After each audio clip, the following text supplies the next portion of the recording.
KLBiologyNEET. In this video, we are going to discuss excretory products and their elimination. So, what is excretion, children? So, excretion is nothing but removal of waste.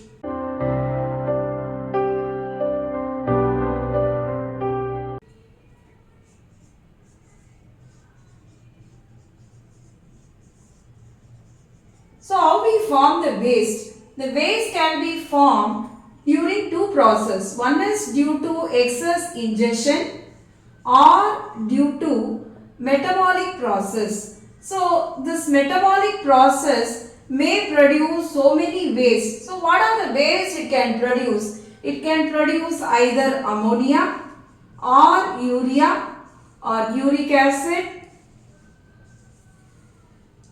carbon dioxide, water, also sodium ions, potassium, chlorine, phosphate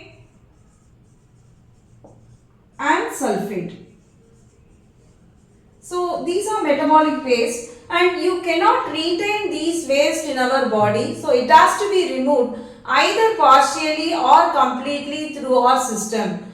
As you all know, children, we can even classify the animal based on the nitrogenous waste they excrete. If they excrete ammonia as the major excretory product, we call it as AMMNOTELISM. If they excrete urea, we call them as UREOTELISM.